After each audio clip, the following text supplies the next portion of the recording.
Grabe kayo, TikTok family. Dahil sa inyo, nakabalik kami ng SM Ora. Akala ko hindi na kami makakabalik dito. Pero dahil sa inyo, dahil sa supportan nyo, nakabalik kami dito. Ngayon, hindi lang isang linggo ang binigay sa amin. 2 weeks po ang binigay sa amin.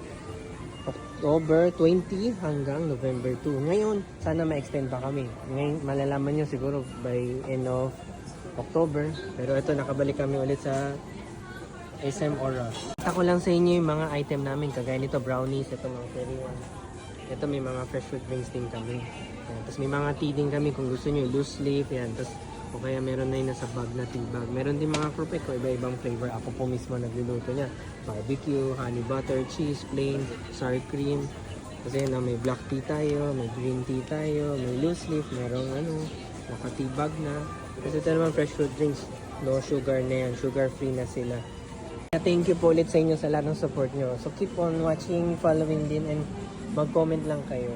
Kung may katanungan kayo, mag-comment kayo. Kung mapapansin nyo, lahat kayo nire-replyan ko. Kahit gano'ng karami yan, iniisa-isa ko kayo. Kahit hating gabi na, pansin nyo, nagre-reply pa rin ako. Una kayo, diba? Huli na ang tulog. Tulog pwede naman bawiin sa ibang araw yan, diba?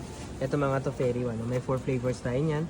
Ito medyo post nyo na lang din to para makita nyo. Ayan, ube, peanut butter, matcha, black sesame, Nutella, red bean, and may mga sugar-free din tayo, chia seed, triple cheese, and coffee, blueberry, chocolate, peach mango, lemon lime, strawberry, and ito, SM Ora, lower ground floor sa may McDonald's.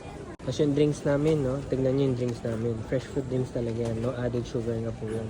Mapapansin yung kalahati ng baso, puro fruits na siya.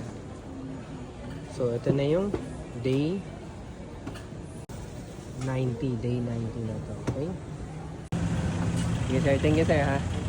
Balibayad na rin siya sir. Thank you.